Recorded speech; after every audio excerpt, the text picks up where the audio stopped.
What you're talking about is the way that we use stories to hide from structural issues. It was the pricing structure. I can sing louder, it's not going to help me hit the right note. Every single kind of rejuvenation or growth initiative that I've worked on across my career, every one, there has been at the root a structural fracture in the organization.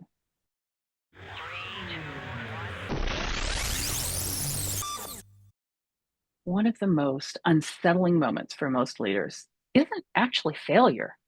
It's when things should be working, but for some reason you can't quite pinpoint, they just aren't. Last time that we met, I made a claim that, and a lot of leaders found unsettling. I claimed that growth isn't actually something you do, it's the consequence of the way that your business is actually built. So today, we're going to talk about what that realization looks like in a real business. How do you recognize that structure is really the problem, not the market, not your effort, but structure? And how do you do it before your numbers make that truth impossible to ignore? Today's conversation is all about that moment. Hey, Paula, how are you doing? I'm good. I'm good. I have a question for you. I'm all ears. You ever have one of those periods in your business where something's changed, but you just feel completely blind? Like it feels when that happens like the bottom has fallen out of your business. Just Yeah, boom, I've had two of overnight. those. Two. Two big ones actually. And so I'll tell you both of the stories, and I'll try and do it quickly because I know we have limited time. So the first one, we in less than 90 days lost the front end marketing engine of the business. And what I mean by that is we went from 45 to $50,000 in revenue in under 90 days to 3,000. And it Wow. took us a long time to figure out what it actually was. Turns out it was ChatGPT, by the way. The second one took a lot longer to really see any sort of impact. And it was one of those things where, as an owner of the business, you're like, something is off. It's not quite working. It feels like it should be working, but it's not. And Mm-hmm. it turned out that we investigated all sorts of things. Was it market demand? Was it the way we're supplying the services, the subject matter experts and operators into other people's businesses? We went through a whole list of questions, and it turned out it was actually the business model itself. In particular, it was the pricing structure. Okay. And that was a really important one. Once switch that, things started to improve. We didn't have to touch anything else. We didn't have to touch our sales, our funnels, nothing. It turned that just one switch in the pricing made quite an impact and change. So there are some times when that gut talks to you and you have to pay attention, but do the deep dive to really understand and try to find out the root cause, not addressing the symptoms. I'm going to ask you a couple of questions because I know a little bit about that second one that you're talking about. When you said you changed the pricing structure, that can mean a lot of things. And I will say that when I'm working with clients, changing the pricing structure is something that is very, especially with like privately owned companies, right? Companies that have been around for a while, it can be a really emotional thing for a business owner to change their pricing structure. And it's one of the conversations that gets a lot of resistance, no matter what way you're talking about the change. So I'm curious, are you comfortable sharing what some of the elements of that change were Oh, I'm and okay. how they Totally worked out? transparent. Okay. Yeah. Yeah. So we used to, back in the day, we used to provide fractional COO services at a day a week minimum for $6,000 a month. Now, I took only 20% of that, and the rest of that went to the team. Hmm. And I thought that was reasonable. Really, it was a double-sided marketplace business structure, right? Yeah. So I have clients, I have a team, I pair them up. The concept was like a bigger Fiverr and stuff, but Fiverr doesn't even do 20%. They do a little more than that, and Workopolis and some of these other places, they do more like 40%. Now I know why, by the way. And so, so if I keep 20% of that, the first 10% of it went to sales Hmm. functions, sales commissions, the referral fees that I gave to people who refer in the clients. 10% of that went to marketing expenses. By the way, that now adds to the 20%. 3% of that to 4% of that goes to Stripe fees. Oh, wait for it. Now I'm paying for the client. Yeah, Yeah. I'm actually paying the rest of everybody else. I'm like, why is my bank balance? I'm making lots of money. People are coming in. People are doing all sorts of stuff.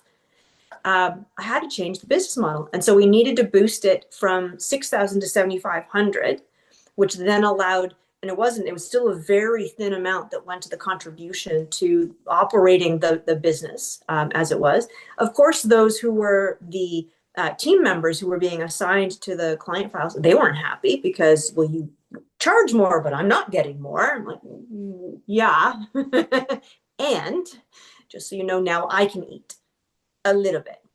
And so going from 6 to 7.5 made a big difference in terms of the profitability of the company. It still, by the way, was not 100% right. We did need to do another evolution, but that small change did not affect anything in terms of the closing rate or the sales in the front end. Didn't have to have any impacts on our marketing whatsoever. The clients were still getting great people. They were still having their wonderful fits, and their businesses were being protected and solved for. And so now we just had the ability to survive and maintain ourselves compared to before, where it was like death by a thousand cuts. Gotcha. And you said you made a second change. Did the second change impact close rates? The second change did. And we Okay. knew that it was going to do that specifically. So we created a lower tier product where you can still access the subject matter experts that you need, but at a number of hours that's different, that allowed us to maintain from 45 to 50% margin. Because even when we went from the 6,000 to the 7,500 a month, we knew that that was only going to get us some survivability. It wasn't actually Mhm. adding things to the bottom line, right? Because sales and marketing and Stripe fees are great, but there's a lot more fixed expenses when you come to running a business, which are. And so we needed to make a shift and a change, which again, many of the team grumbled about. I can make more money as a solopreneur. Yes, you can probably. I'm only one arm for you for business development, and I'm happy to be that if that's what you want. You're not mandated to be here. Like I'm You're not happy an to have you. employee. You're not an employee. So it is interesting, and so Hmm. having those conversations internally with business mindedness was really important, and that gut that kept saying, something's just off. We just need to fix this. It's just not right yet. Just I tough. Yeah, I mean, I will say the reaction that from every sales rep ever that I've ever worked with, entire life, when that happens, you know, what do you want to bet is the first thing that comes out of sales? If there's a demand problem, I need to lower my price. Yeah, our prices are too high. Everybody else is charging less than us. Our prices are too high. I think the first time I heard that, I was 19 years old and working in my first office job. And the last time I heard that was about 3 months ago. So, yeah, I mean, it is the default reaction. And no shade to salespeople. I have been an entrepreneur for nearly 3 decades now. And, I've been the primary salesperson. I know what it feels like because the first thing the prospect tells you is it's too expensive every time in the sales call. So it is one of those, believe what they tell you, that's what they're telling you. But generally that's not really the truth. That is not really the truth. It's interesting too. Do you find that as an entrepreneur, when you're dealing with different things in your business, that the stories you and your clients, myself and my clients do the same thing. And so I'm just going to ask, the stories that we tell ourselves Hmm. are things like, oh, the market changed. Oh, people, they just aren't buying. Oh, it's the price point. Wait, we just need more leads. That will solve the problem. All these Hmm. stories that we tell ourselves, oh, wait, let's cut costs and then we'll just wait and see if that fixes the problem. Yeah. Yeah. You had a PDF from Harvard Business Review that you shared last Oh, year. yeah.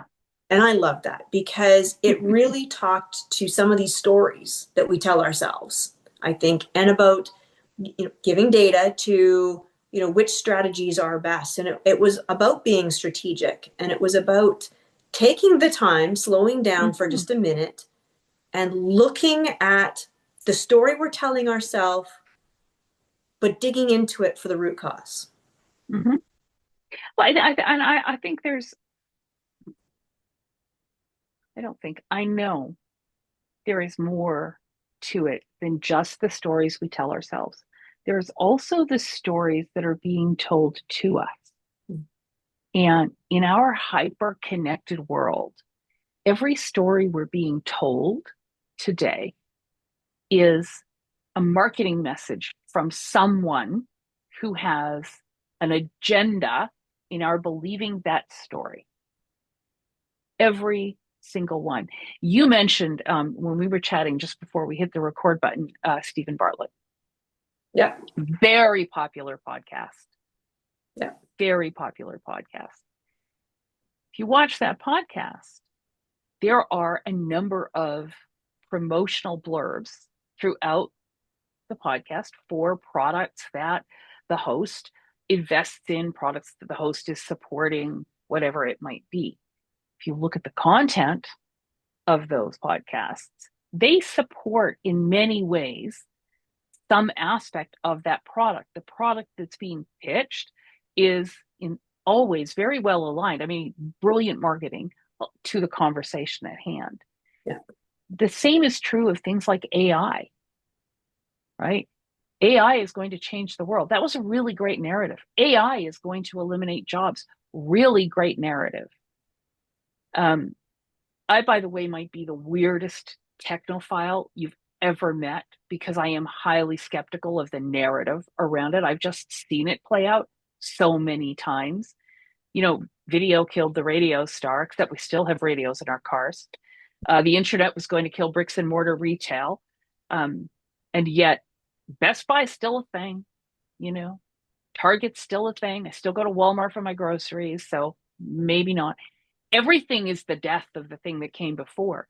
Yeah. And those stories that we're told also impact how we engage and react.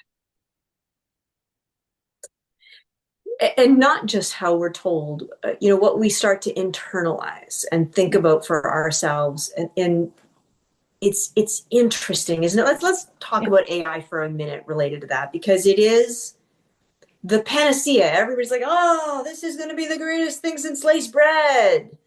And then a few years in, we're now like, well, it's okay. Well, I tried a bunch of things and they didn't really work. So I went Mm-hmm. back to the way I did it. Um, like anything, AI is a tool. Yeah. It's another tool in my toolbox that I can make use of. I had a good chuckle. ChatGPT at the end of the year sent this little year-end wrap thing, as so many different tools do. But the two hilarious stats that I chuckled at the most were apparently I was within the first 3% of people to adopt ChatGPT. I was like, wow, that's pretty impressive. And apparently I'm in the top 1% of users. Like, really? I mean, I use it, but really? I'm the top 1%? Do a bunch of people out there just have accounts that they just are ghosts now? And so, whether it be the MIT study that talked about, 95% of businesses have tried making use of it and then Yeah. abandoned the project because they didn't do what they needed. They didn't get out of it what they wanted. And I go back in my head and think, well, but just like garbage in, garbage out, did we set it up for success? Using any tool, the right tool for the job, you got to know what the job is.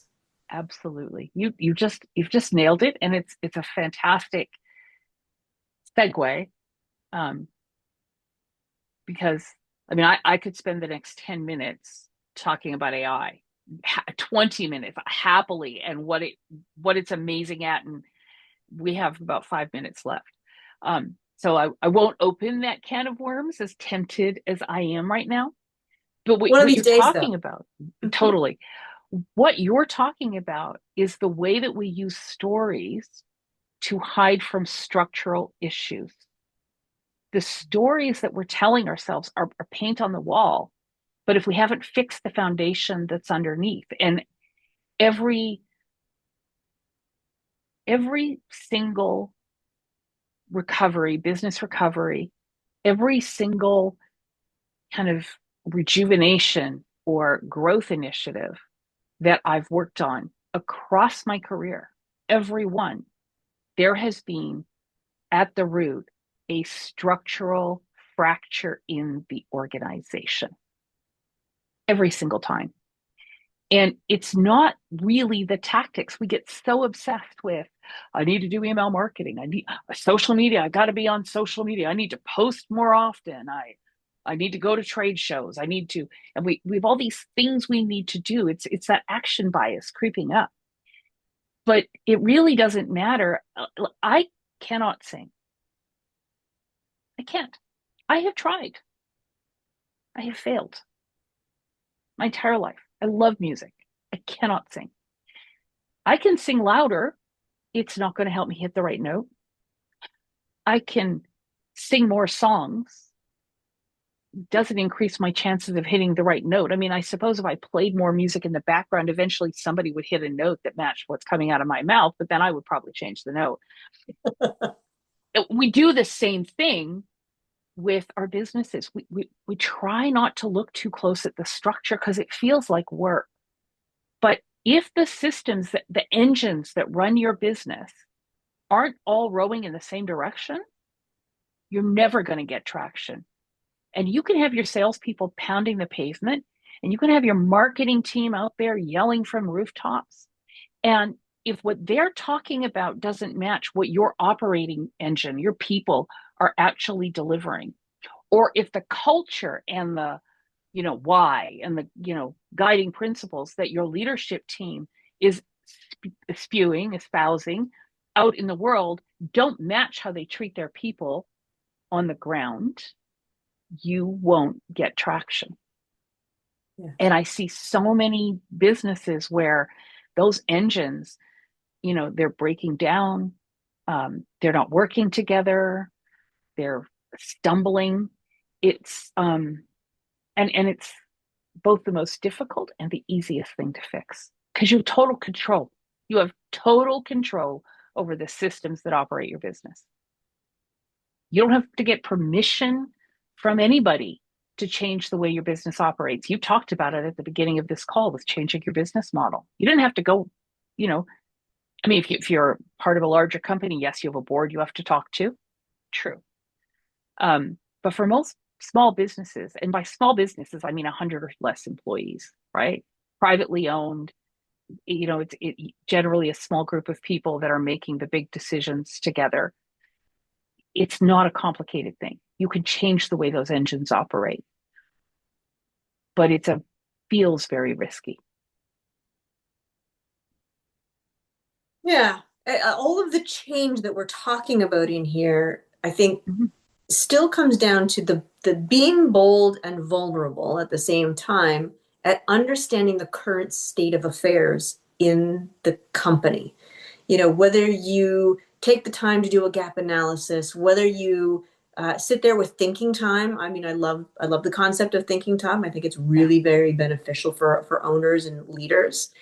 But knowing what that current state of affairs is in each area of that business is really important because they all work together. They're all cogs in a machine. And so, margins, capacity, top line, bottom line, all of these different pieces demand, you would know, well, this thing doesn't work right now. And now I know I can put a magnifying glass on that part of the machine and really dig into why it's not working. What's the rock in the roadway, as my father used to say, that's monkeying with this system from being efficient and actually generating whatever it is the goal is we want it to generate.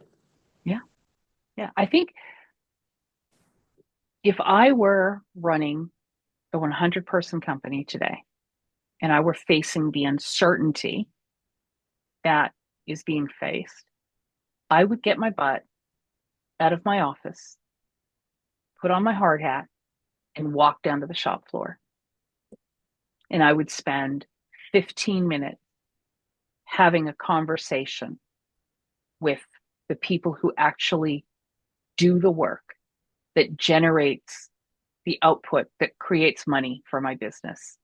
Not the supervisors, not the executives in charge, but get down on the floor. When I have an opportunity to go into a client's business and get down on the floor and talk to the people who are doing the work, what is uncovered is breathtaking. And every single time I've done a strategic planning exercise or a digital adoption or a digital transformation exercise, when it comes to the workflow planning, same thing. You get the people doing the work in the room. You get the people who are closest to executing what you're trying to automate or transform. I've yet to see a leader who wasn't surprised by what was actually happening in the business. It's And true. that, Susan, is where we leave it today. If something in the conversation today made you feel uncomfortable, don't ignore it. That could be a sign that your business is quietly compensating for a design limit. And see, the thing is, once that realization sets in, the next big risk to the business has a way of showing up automatically.